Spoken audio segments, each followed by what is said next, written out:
One. Welcome everyone to Bookish Love with Krystal. I have with me special guest author Mariah Ankenman.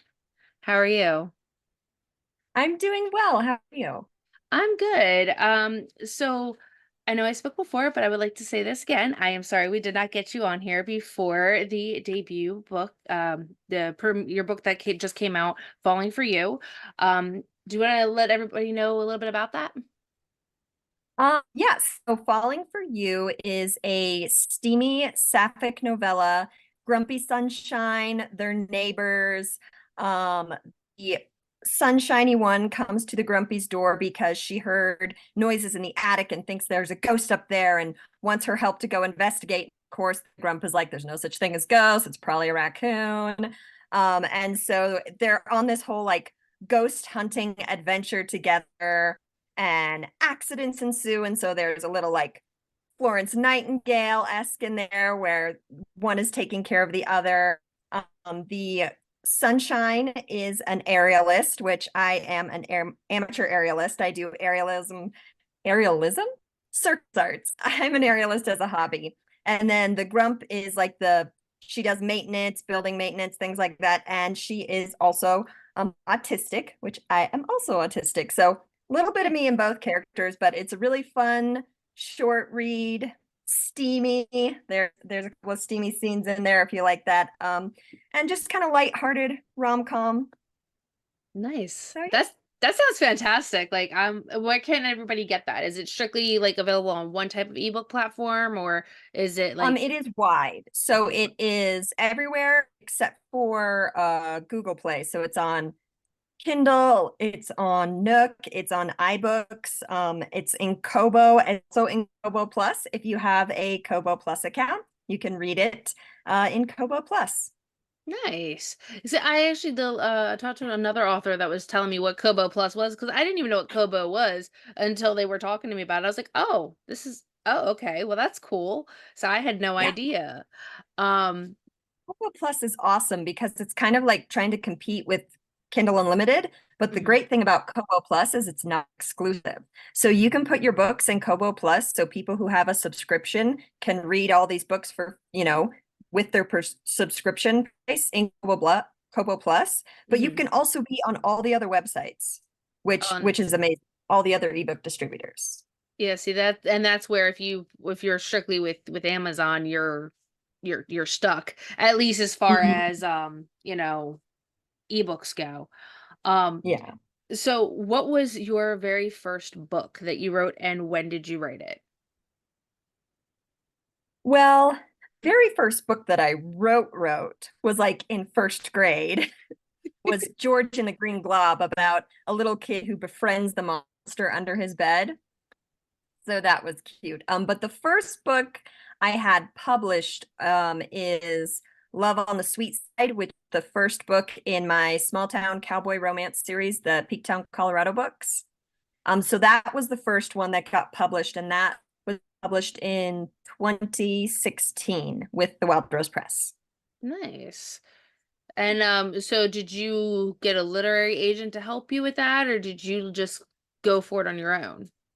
I I did it a little like roundabout. So I was querying agents and small presses at the same time, which I did not recommend people do. Pick one or the other.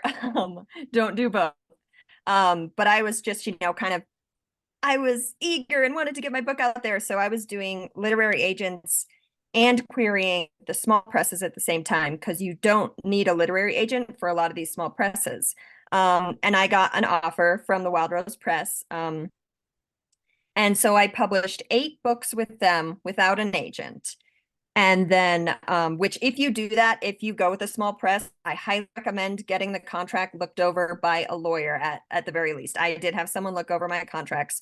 Always get your contract looked over. If you join the Authors Guild, they have free legal services for members. So you can take your contract to them and they'll look it over and tell you, yeah, this is good, or oh, there's a red flag. So always do that if you don't have a literary agent.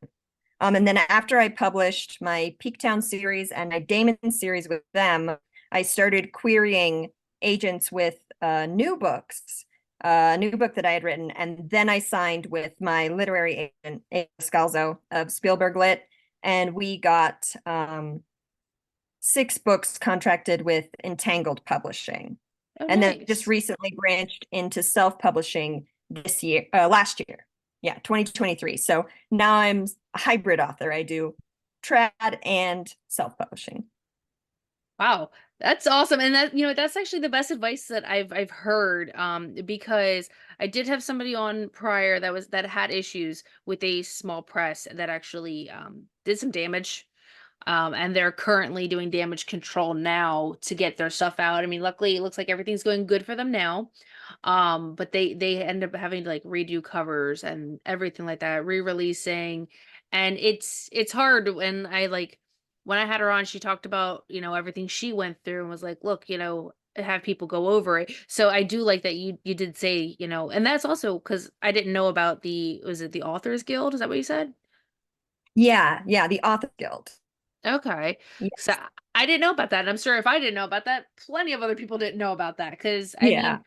mean, in the world of self-publishing, a lot of us we just jump right on in and we are like, yeah, we can do this, we can do this, we got this, and we just throw ourselves out there and then go, oh, this is a bigger ocean than I thought, and just kind of like sit there like, oh, okay, there goes a wave. Hi, wave.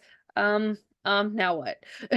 So it's nice, and literally everything you just said is the reason why I created this podcast, is because there are so many authors like yourself that have done both routes, and as you said, you're hybrid now. That it's more getting your experiences, what your takeaways were from doing it yourself and doing it, the traditional way, Mhm.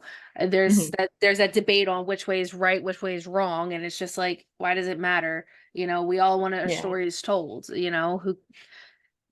so when people go and query small publishers, is there anything that you think like are red flags that like they should look at for? Because I know hybrid, you need to worry about oh, they want you to pay X amount of dollars up front. Does small presses do the same thing?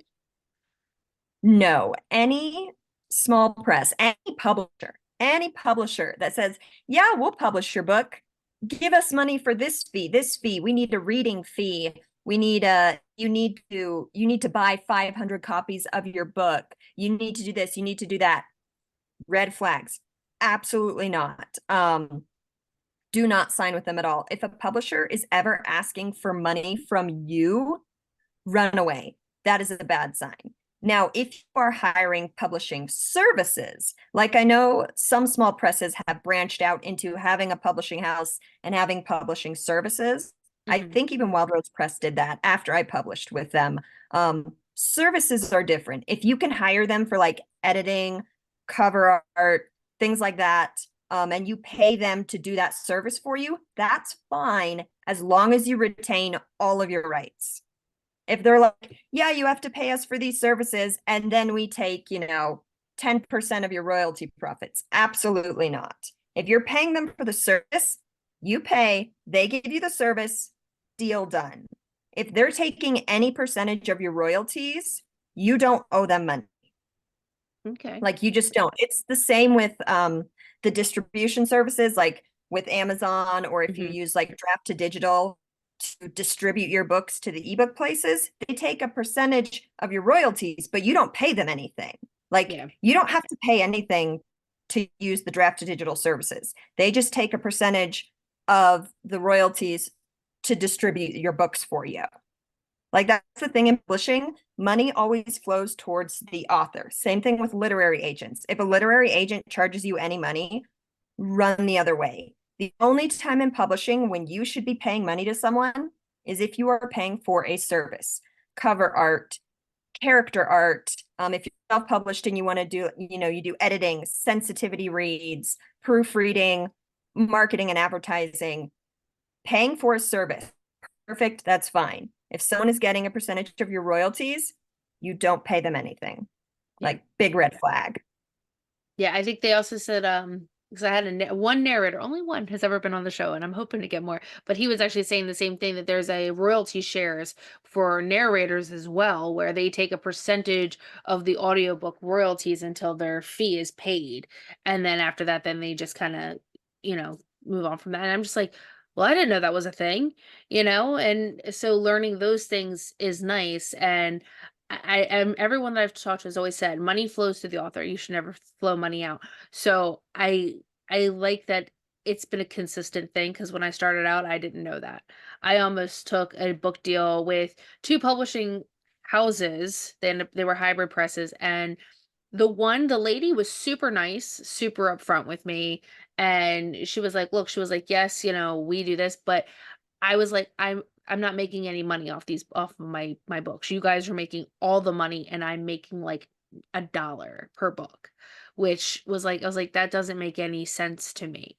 Like, why am I writing all of this and you're gonna take everything? And then the price point of like starting was like, I think it was like 3K all the way up to 10K. And I'm like, I can't afford that. And then there was another one that they used, and this is the problem. They use big publishing house names and change it just slightly. So you think you're dealing with Mhm. the bigger, and they're like, "Oh, no, no, no, we're a branch out from them. We're a branch out from them." And I'm like, "No, you're not. No, no, no, no." So I got a contract from another one, and they like upfront, they're like 8K upfront. That was it. They had payment plans, and their payment plans was they wanted 2K a month from you for 4 months, and that wasn't even taking a percentage of the royalties. That's that you're paying them 8K up front basically, and then they still take royalties off of you. So it's just like, what am I paying for then? It doesn't include any real marketing or anything like that. And then the one was like, oh, there's a 15K service, and that includes ebook, paperback, hardback, audio, and uh, m- uh s- manuscript to set, which was where they hire actors and a studio to record like an hour like worth of material, like different scenes, or maybe like 30 minutes, where they put together 30-minute movies, and they're like, here you go, this is like your movie could, and then then you can have material to send out if you want to turn it into a TV show. Oh my gosh, that's not even how it works. I I guess that's another big scam going on lately because I used to work in Hollywood for a while. Um and like my spouse and I, we lived in LA, we worked, the stuff, and that's not like all these people like, I can turn your book into a movie. I'm like, no, you can't. no. You don't know how that works. You're not a film rights agent. Yeah. You are lying and you want my money. Yeah. It's And it's the worst part about it is when you've got people that are like brand new to this and they don't know. I mean, me, I almost fell for it. Like I literally was like, "Oh, I would love to see my book as a movie or as a TV series. I would love that." But I'm like, "Wait, no. You need to have a fan base for that. You need to have a want for that. There needs to be a certain amount of books sold. There needs to be something there that shows interest." Like it's one of those things where it's like, "All right, well, now, this is maybe what I want 10 years from now, possibility, but I can't pay you all this money and you're not gonna make it happen like that." And that's where yeah. like their little red flag in the back of my head was like, and then I went on Reddit, the glories of Reddit, and they were like, "Don't do that." And like everybody just started like, "Frr." And I'm like, "Oh, okay, I'm just a little fish in a pond, and apparently y'all are sharks telling me and yelling at me." But they weren't like being mean yelling at me. They were just like, They "Don't were do just like, that." no. They were, like, clearly just being very protective, and I was like, "I Mhm. appreciate that," and I'm grateful to almost every person that I have spoken to who's like, "No, this is what you don't do," and I had one person send me a list and was like, "Here, this is a list of what you should look out for. This is your red flag, this is your red flag," and then they sent me a green flag. They're like, "These are your green flags, these are your red flags. If they say any of these, it's a no-go," and I'm just like, Thank you for taking a baby like me and just saying, 'I'll help you.'" Like, I I have to say, the podcasting community from when I did true crime, not nearly Mhm. as friendly as the author community. Like, really not. At least the most of the ones that I dealt with, they were just not very, like, helpful. They wanted to keep their, like, sources and trade secrets, and they're just like, Mhm. "Dude, we all can do a Google search, we can figure it out too." But it was one of those things where it's like the author community and the writers and the narrators and the editors, everyone that I've talked to, they've all been very, like, open, like, "Here's a book. This is what you need. Feel free to ask me questions." I have made some of the best friends in this community, and I'm just like, why haven't I been doing this longer? Because it's a sense of feeling like you belong somewhere, and that nobody's gonna let you fall and get trapped, which is nice. So Yeah, the author community is amazing in that way. Like, I would say 99% of the author community is so willing to help out and share knowledge. Like, I even on my TikTok, I have a series called Ask an Author, where mhm, anytime someone like asks me a question, if it's not, you know, like something easy that I can like type in, like I have videos on it explaining things to people. And one of the first things I always tell anybody who is starting out writing or question like an email they got or a DM, go to Writers Beware. If you have not heard of Writers Beware, it's run by Victoria Strauss, I believe. And I think it's writersbeware.com or Writers mm, Beware. I think If it's you Google search rabbitswear.com. Writers Beware, she gathers all the scams, all the the latest things that are happening in the publishing world, and she'll interview people, she'll get the facts, and then she'll write blog posts about them. So anytime like I was ever like when I was querying or Mhm. when I'd get an offer from someone, I'd immediately go to Writers Beware and look them up and see if they're on there and be like, okay, what does Victoria says about them? Oh, they're good. Okay, good. Or oh no, they're bad. Oh, yeah. Yeah. Yeah, It's a good place to go. well, and you know what's funny? I started getting it for book tours. I started getting, like, emails now from, like, book tours that are like, "Oh, book with us, but we want you to put X amount of dollars up front." I'm like, "Okay, well, I've never done a book tour before, so maybe that is right." Like, I don't know, and it's hard to so, like, I know I've put out a couple, like, feelers on threads like, "Hey, how do y'all go about book tours?" Because I was talking to a local bookshop here. They're owned by Books a Million, and they were like, "Yeah, but we put in a thing through the store. They put in they like the head director was there, and they put in a thing with the director because originally they were gonna put my book into the shop, but they were like, "Yeah, we can only give you like $1 per book that you're giving us, even though they're signed." And I'm like, I'm gonna just take that back and sell them on my Etsy, thank you. But Mhm. they were like, "Well, we can always go through, we can host like um meet the author kind of thing and a book night." And I was like, "Oh, cool." This was back in December. Haven't heard anything. And I'm just like, okay, well,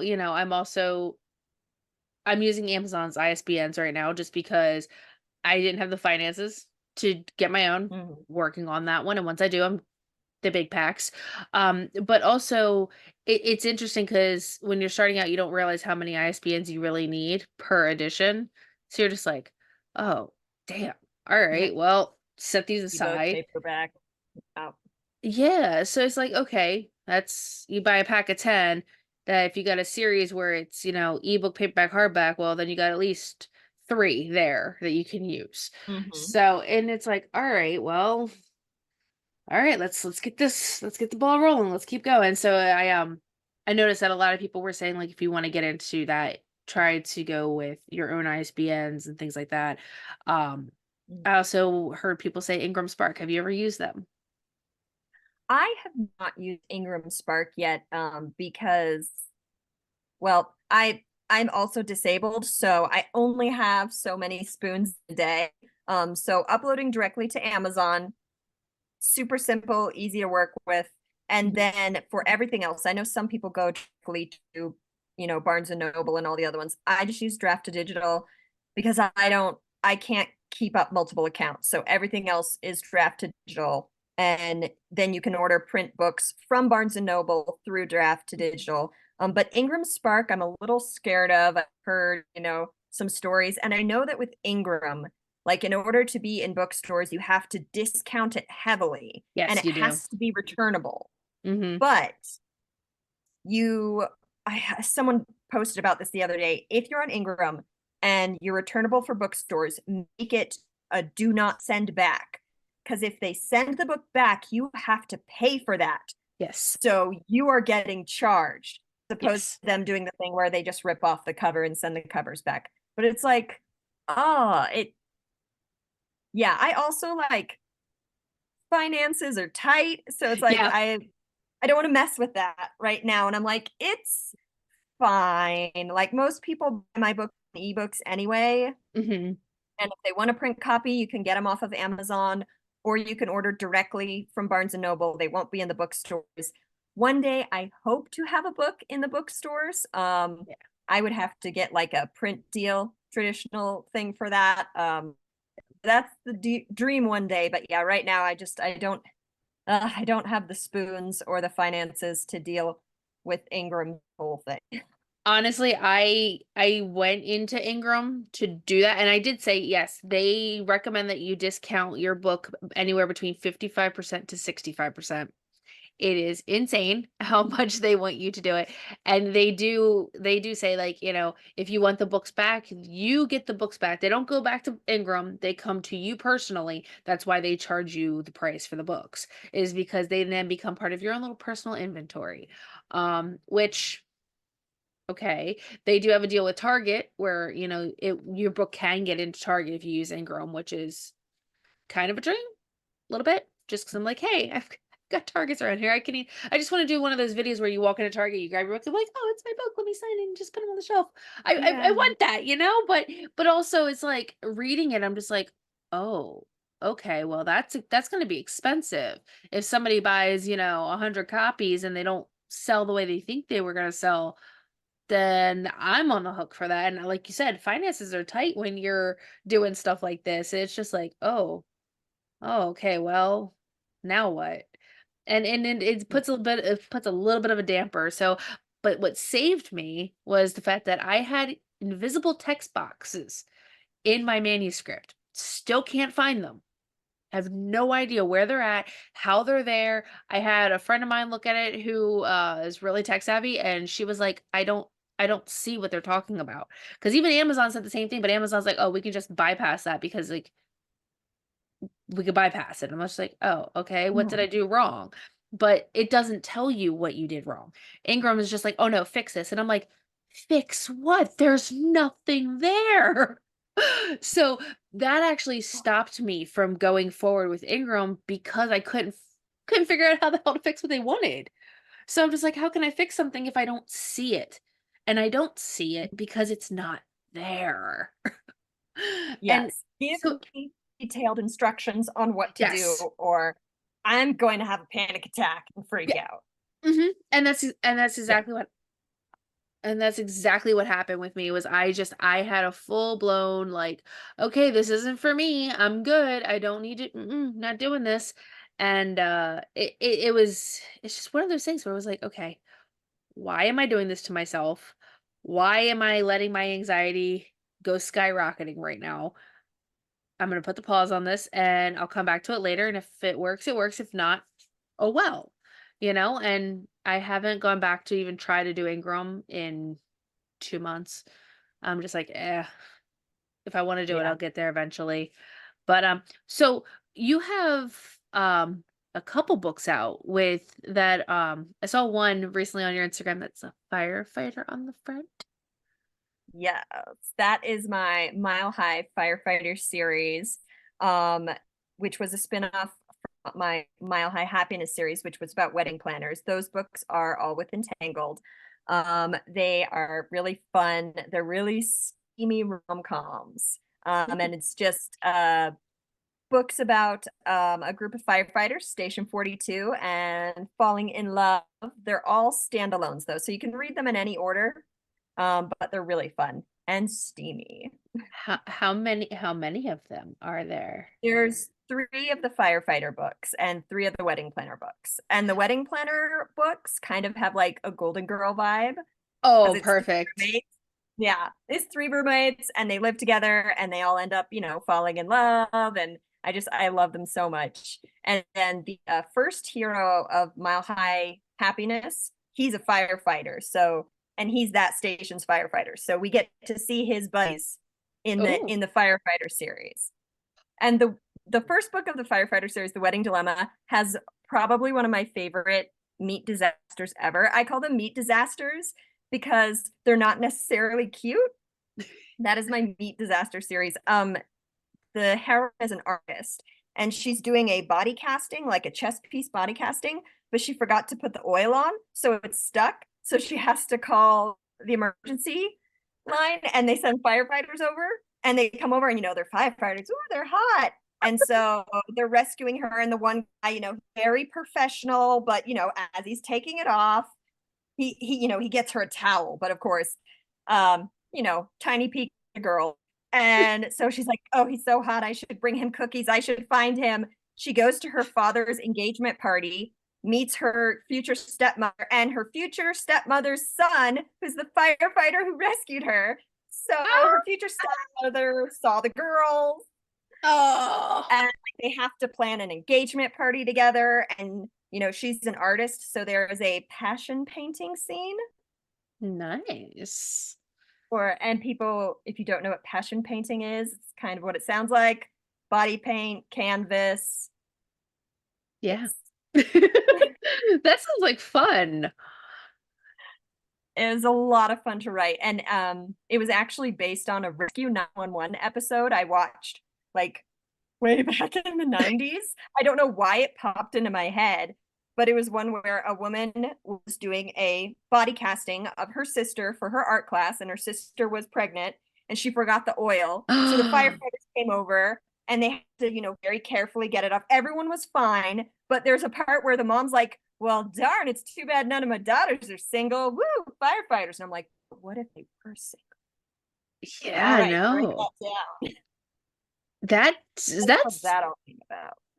but that's awesome that that's like how you pull that off, because that I'm intrigued. Like I'm highly intrigued because I'm just like, oh wait, because so I'll say this much: I'm not really usually one for firefighter books. I mean, I just slowly dipped my toe into the dark mafia romances, and I'm like, it's a slow dip. It's a slow dip, and it's just because I I got into like the fantasy spicy stuff. My books are fantasy spice and intense spice. Um, yeah, there's like currently with book one, there's three brothers that all kind of just the yeah, the main character, she's like she's the oldest daughter, the protector, the one that you're like, "Oh, is she weak? Oh no, she tends to put a axe through one of the fays. All right, let's go." And so there's in there, but it's like she is one of the biggest scenes that kind of introduces her to the fae is she's sitting next to like a lake. And she had gotten into a horrible fight with her brother and she just took off. She left him. She's like, screw you, I'm gone. And she leaves him and she heads and she's sitting there camping by a lake and this orange fox comes up and just kind of chills with her. And instead of like freaking out and trying to kill the fox, she just kind of looks at him and goes, "You hungry?" And just kind of like tosses her Oh, catch to him. And before she knows it, he's now like this half naked prince in front of her. She's like, "Whoa, whoa, whoa, wait a minute, where'd you come from?" And it just kind of like it goes from there, but sadly he's not one of the ones that she's with. oh. Maybe in the future, maybe not. I have a few people threatening me that if I Lucian him, they're going to be pissed off at me. So that seems to be a thing. I don't know why we call it that, but that's I've gotten a few death threats from my sister from like, if you don't write this properly, I'm going to come back home and beat you with a shoe. Apparently there's going to be a shoe throwing party at me in December. So, well, everyone's invited. My Yeah. sister's my sister lives in Texas, so she's like, when I come back up there in December, I am coming with a just a whole suitcase full of shoes to chuck at you. And I'm like, all right. And then my friend who happens to be my daughter's stepmom, she's like, can I come? I'll bring the popcorn. And I'm like, all right, cool. Cause they're my go-to readers when I'm writing. I shoot it off to them and then I get their reactions and I'm like, oh, okay, you guys really like this? Oh, this didn't wreck your soul. Okay, I need to rewrite this. And then I'll send them like a rewrite, and then they'll be like, why'd you do that? Well, you didn't cry the first time. Do to cry. I need to know that this is like breaking someone's heart, certain scenes, and if I don't get to say like the reaction of like somebody actually feels bad for the person, it's like, oh, well, damn. And then I got the Mhm. whole, they Want to had it get that coming. emotional catharsis out of them. Exactly. I want people to be able to I want them to feel when they're reading. Like I don't want them just to be like reading go no no no no no no no okay, we're done. No, I want them to like laugh, cry, sob uncontrollably. I'm one of those people. Yeah. I'm like I want you to be like yelling at the book while you're reading it, calling someone in one of these people in here an idiot because they're doing something dumb as shit, but that's just me. I'm one of those people that I'm like there's high fantasy, epic fantasy that just kind of mashes in with the spicy world. And I'm like, let's do this. Let's do it. um, Yeah. so do you have anything in the works right now? Yes. So I just recently got the rights back to one of my books from another small publisher, and I am working on getting a new cover and doing just like another quick proofread of that. It's my Jackson Family Distillery series. Mhm. So that should be out this month, the re-release of that one. And I'm working on the rest of the books in that series. There's going to be 4 of them. And I did something a little fun. It's mostly going to be the same for anyone who's read it, but I did add cocktail and mocktail recipe in the back of the book just for funsies because it's set in a Ooh. distillery, Yeah, distillery slash bar. So you got to do cocktail recipes and mocktail recipes for people who don't drink because we are inclusive in our recipes. there you go. I see now I like stuff like that. Now, when you get the rights back to this from the small press, is it do you need to change the cover art or can you re-release it with the original Yes. cover? Okay. Usually you need to change the cover art. So this was a book that my agent sold, and then I'm feeling it might be the press the other author was talking about. There's been some issues with this press and some things. So a lot of people have been taking the rights back. So my agent got the rights back. And unless a book is like really super popular, when you get the rights back, the only other option is to self-publish. Mhm. And so my agent and I agreed that I would self-publish the series. And she's handling like foreign rights and audio rights for me on it. Mhm. And so when you get the rights back, everything inside the book is yours. Like the manuscript, Mhm. totally yours. Make sure you get that when you sign the contract. Like, don't ever sign anything that gives rights, lifetime rights. That's horrible. That's a bad decision unless they're paying you like $3 billion. Yeah. Don't let them have lifetime rights. Um, and normally, yes, they own the cover art because they paid for it.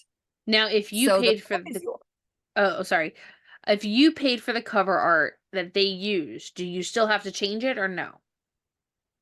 Um, I think if you paid for it, you would get to retain it, but I would never go with a press that made me buy my own cover art. Yeah. That's that's a that's a bad idea. Plus I didn't really like the cover they used anyway. So the new cover artist that I'm using is awesome. There you go. What I've seen so far is really, really cool and I like it a lot better. So I'm excited about it. Oh, that's good. Yeah, so I've actually I think I stumbled across another person that had the same issue with the other press that I think the other author had issues with, where just special editions were messed up, PR boxes got messed up, they weren't getting their merchandise rights, the same thing as the other author, where they sold the concept of the characters to be used for like marketing for like candles, clothes, stuff like that, mugs, and the author saw like very little of it. And she's still fighting to get her stuff back. I Yeah. mean, and she's got a GoFundMe going on right now because of the legal fees that it's incurred. Oh, She did a she did a cease and desist and everything because they're still, even though the cease and desist went up, they are still trying to sell her book, with the original artwork that she paid for. Whoa. Yeah. Whoa. Yeah. So like when she was actually the very first episode I did when I did this whole series, because I remember I was talking to her, I was following her story, and I'm like, I really would love to have you on just to kind of like talk about the warning signs. And I've actually stumbled across a few people that have hit, like, not with the same press, but with a different press, and was like, yeah, no, I got SOL. I follow an illustrator who didn't get paid. She did an entire PR box set with she's like, it had nothing to do with the author. She's like, the author hasn't even gotten paid. She's like, it was this press that set up these PR boxes. She did all the art for them, and then nothing. She did Oh, she's actually, it wasn't 1001 Dark Nights. It was not them, but it was one of their books. It was the From Blood and Ash series. This woman did oh. amazing artwork for like a PR set that was going out, like a box set that was going through like a smaller company. Mhm. She wasn't too sure, like the like a lot of the logistics she didn't put out, because I guess I don't know if 101 Dark Nights worked with them, and like the person just outsourced the artistry and stuff. But she posted up the designs, and she was like, I even ordered one of these boxes. She was like, I have still not gotten paid for them. She was like, do not buy them. She was like, get your refund, cancel the order. She was like, because she was like, if they get printed now, they're printed without licensing, because Mhm. she stopped licensing on it, because which I mean, which is all right. I mean, Yeah, if you're putting your you stuff gotta out get paid. there, yep.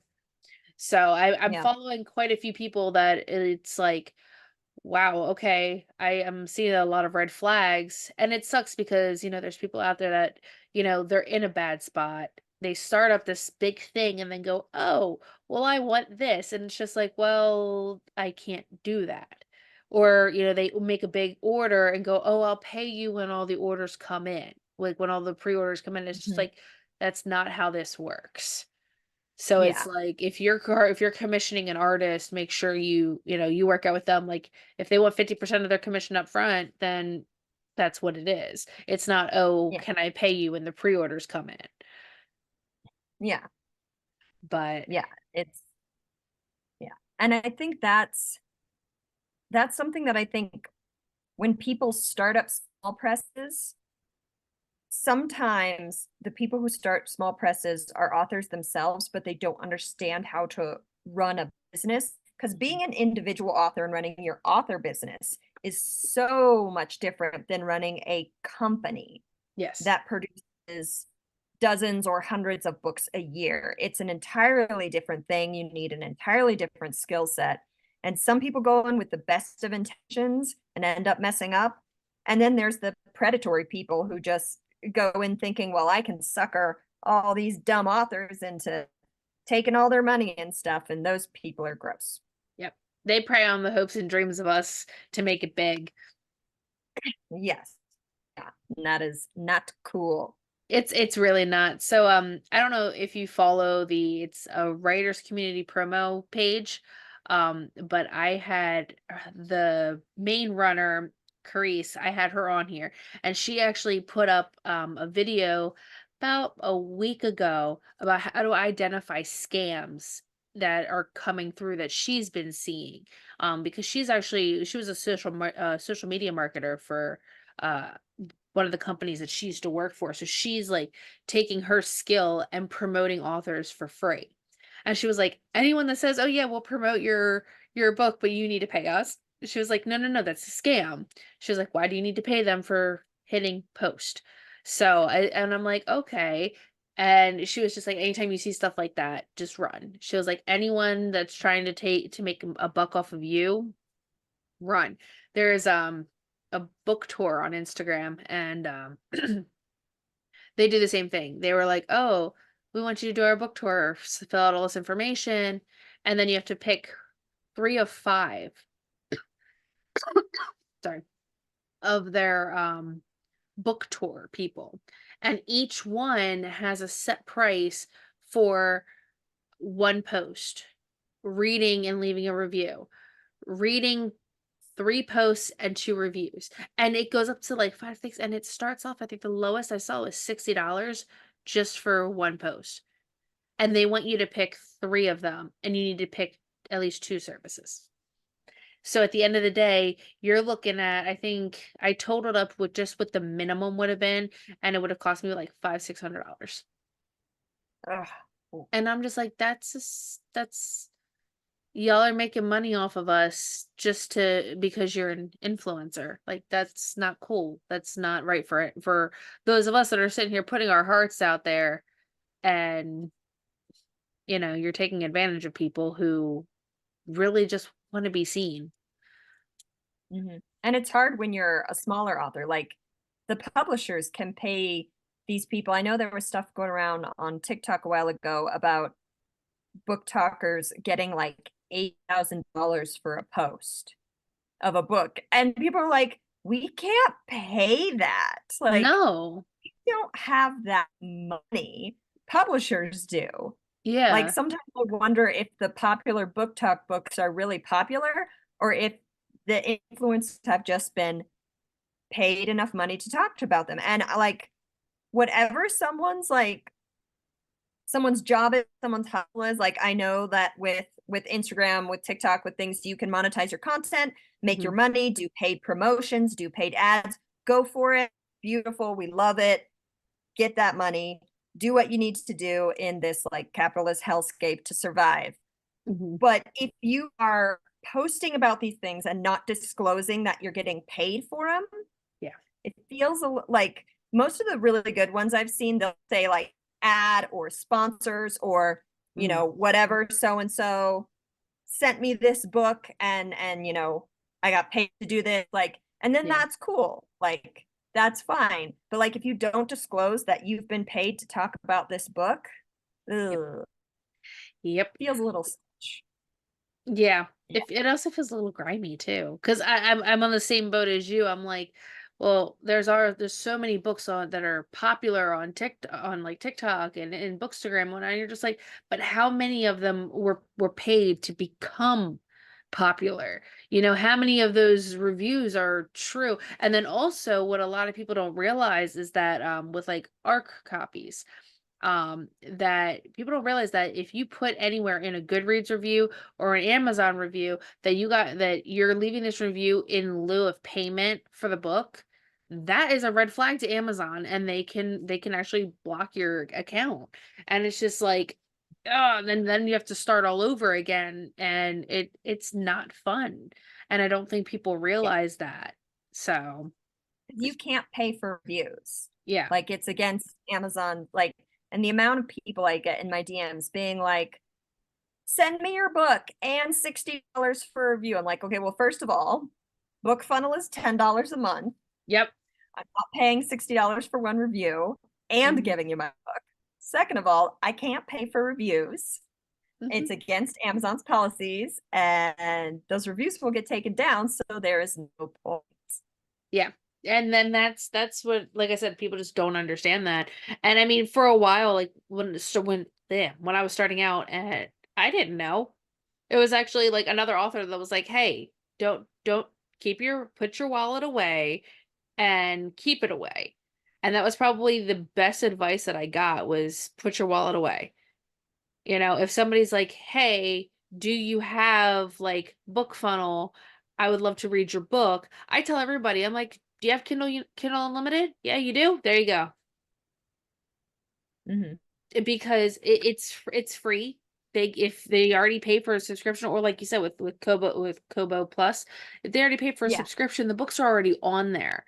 So why do I have to give you a free copy if you can just go on and just download it? I mean, I'm doing a big Easter sale, or like when the Stuff Your Kindle comes around. I did the one in January, like it was January 1st, and I saw almost 100 sales. And I'm like, yay! There was almost 100 people that wanted to read this. Swoop! I'm excited. I was excited when my first book sold, and it was like, holy crap, somebody actually bought it. Mhm. It's one of those moments like, wait, that happened? What? But people just don't realize how much it means to an author to just be genuine and not try to make a quick buck off of us and say, "Hey, give us your money. We know you're making money." The other one I got was oh, I know you make a lot of money off your book, so you can pay me for a review. And I laughed. I just sent back a laughing emoji and just moved on. I'm like, okay. I'm so glad you know how much I make on my books. No, not really. There is there's still this really big misconception about authors, and especially indie authors, making a lot of money, because when like ebooks first started getting popular, and in like the heyday, the gold rush Mhm, of self-publishing, which was back like when was like early aughts, early teens, mhm. you could make a ton of money because there wasn't that much out there. Yeah. There, you know, it was just starting. So if you were producing, especially if you were publishing really fast, getting a lot of books out there, you got Mhm, a lot of people reading. At the beginning of KU, there wasn't that much on KU. You got a lot of page reads, you got a lot of money, you got a lot of the bonuses. But now the market is so oversaturated. There is so many books to choose from, and there's so much out there, which is great. It is awesome that we have so many people publishing and so many different voices and all of this, and it's amazing. But that means there's more for people to choose from. So there's less chance of them choosing your book, especially if you don't have the money to market it. If you don't have the money for Facebook ads and mhm. Amazon ads, and you don't have the massive, like, you know, hundreds of thousands of followers kinds of things. It's Yep. Most authors don't make a lot of money. Most actually live under the poverty level with their books. Plus, if you're self-publishing, you have to pay for everything. Yep. And I know people are like, oh, it's just write it and put it up there. But like, yes, you could just write a book, make a cover in Canva, use free ISBNs and put it up there without editing it or anything. You can do that. Mhm. But if you want to make your book the best that it can be so that people want to buy it and want to the next one, you need to invest in things like editing and great cover art Yep. and and all these like little tiny things. You know, if you have a website, you need a newsletter. There's all these Yep. little pieces that people don't understand. There's a privilege in self-publishing that Mhm. people love to pretend isn't there, but there is a financial privilege in self-publishing books. I hate that everyone ignores it and Yeah. says, no, just anyone can publish it. Just get it out there. And it's not true. No. I mean you can if you really wanted to, but it's not gonna be like so for me, I couldn't afford to have somebody pay to have somebody edit my book. So I sat down with both my sister and my friend. I was like, okay, I need you to. And I luckily a couple of my beta readers are my one's a was a homeschool teacher. She actually just got the partial one for the new book. And she's like, would you like my advice? I went, yes, please. And they sent me back like highlighted screenshots. And I'm like, okay, fix this, readjust this. And I'm like, that was like the best thing ever. And I was like, here's a book. Enjoy. Like it just it means so much when you actually have people that are willing to help you. And especially knowing that like you're doing it essentially out of your own pockets. Like most of us indie authors, we have a full-time day job. I'm a manager of a barber shop, and luckily my boss is like, I don't care that you write at work, as long as when a client walks in that door, that computer goes down and you take care of the client. That is the only reason why book one got written in 16 days. Mhm. Book two, however, is taking me like 3 months. And I'm like, I have my deadline to have it written and finished by like next Wednesday. So I have enough time to edit. Cause again, can't really afford to have somebody else edit it for me. So I have to do it myself. So I'm just like, huh, jump in and let's Yeah. go. And yeah, and that's what you have. If you don't have the money, you have to do the exchanges. You have to, you know, find a friend who can do it. Like my editor, I also like my editor when I first did a couple of my earlier self-published books, I was exchanging house care with a friend who I met in college who has a writing degree. And I exchanged, you know, cleaning their house for an edit of my book. And sometimes that's what you have to do. Like if you Yep. don't have the funds, then you do the barter system and you're like, hey, I'll do this for you, you do this for me. Let's see how we can help each other, you know, like, Yep. and even with other friends, like I've done sensitivity reads for other friends, and they've given me feedback on my book, or they've helped me, with something else. And that's Mhm. why the writing community is so important, because sometimes a book gets made with a community if you don't have the funds. But again, that's another part of the privilege. If you don't have that community, it's a lot harder. Like if, Yeah. if you're someone with disabilities or autism, and it's a little harder to connect to like-minded people who you can help and they can help you. So there is all kinds of privilege in the publishing world that people don't recognize. And of course, obviously, the biggest privilege in the publishing world is being white. That's still one of the biggest privileges. It's so much harder for authors of color to even get Yeah. their books seen by anyone, which Yeah. is absolutely ridiculous because there's so many amazing books out there people are So missing out on. so I will say this much. So I wrote a query letter, God, back in September. I sent it out and I just got my rejection like 3 days ago. I had forgotten that I'd even emailed it. And it was funny because when I queried with the agents, the my book was exactly what they were looking for. But I got rejected because I was not an author of color. I was not part of the LGBTQIA plus community. It was not in my book. I got rejected for it. And I was like, They said that uh, in the query letter. so it says that that's what they're more so leaning towards is all of that. That what I write is phasing out.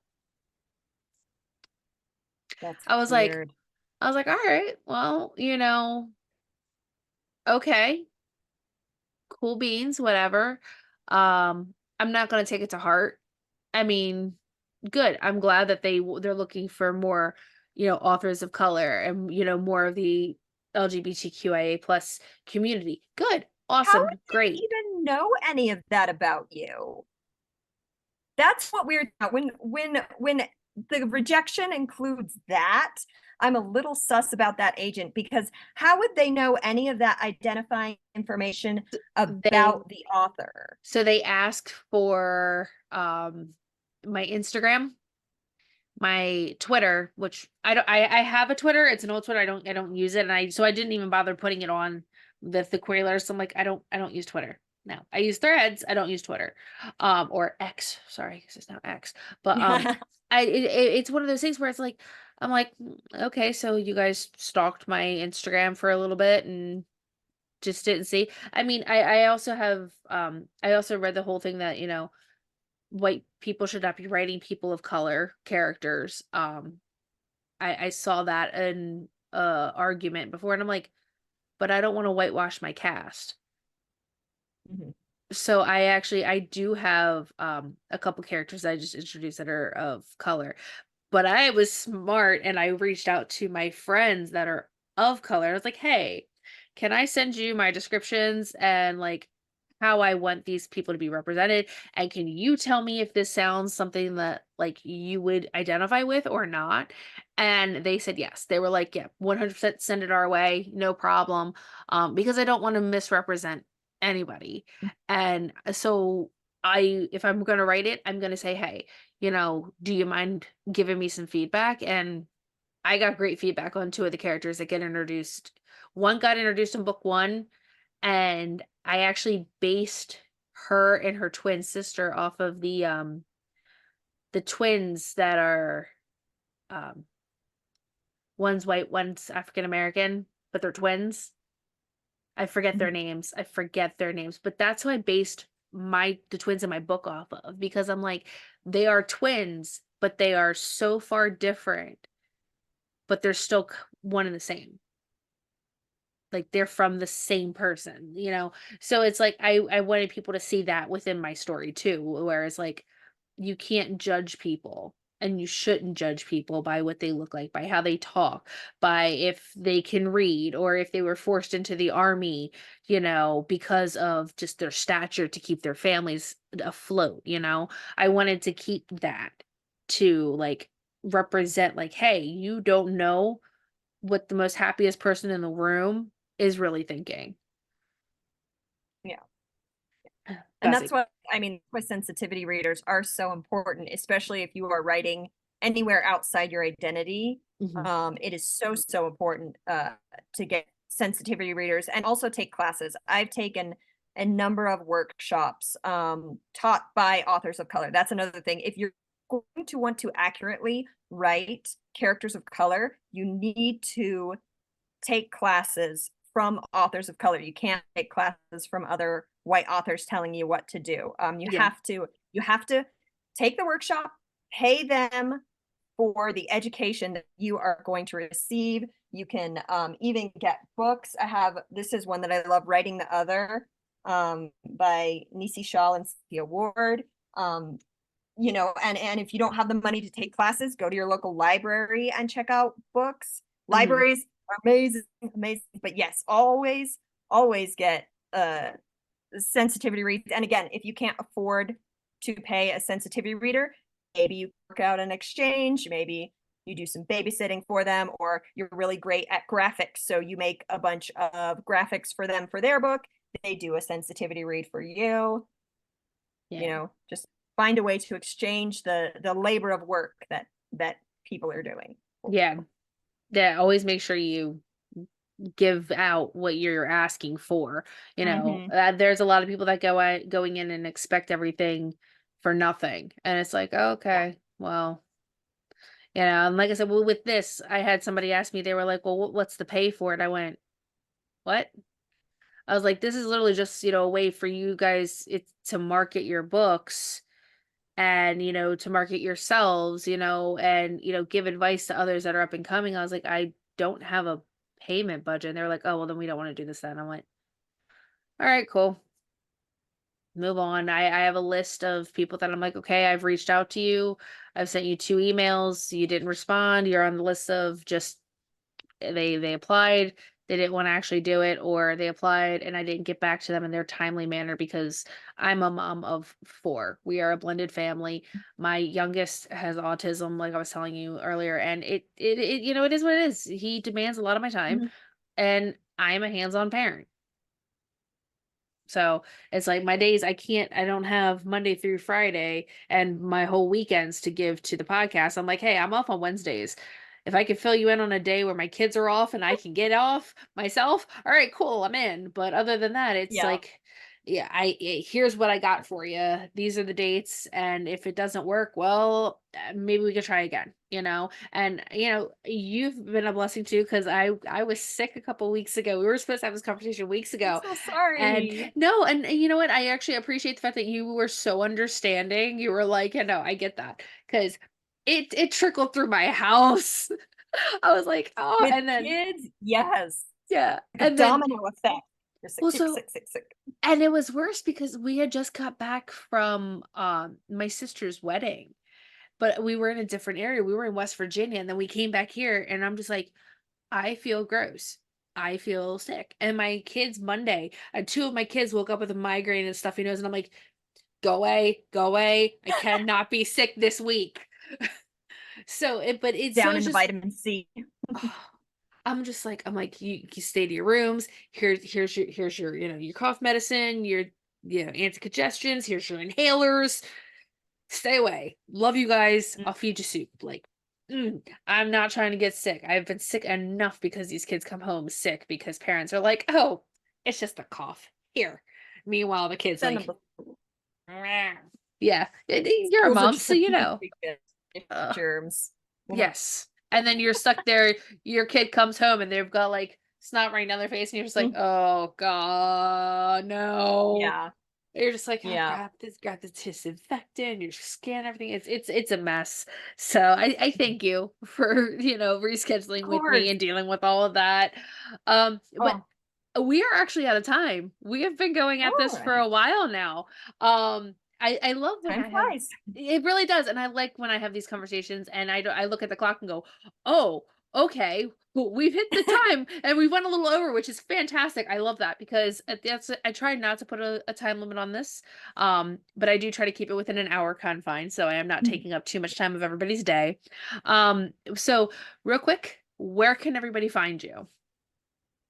Easiest place is my website, mariahankenman.com. I am at Mariah Ankenman on all the socials. I'm on Insta, Threads, and TikTok the most, but I'm also on Facebook, Blue Sky, and X.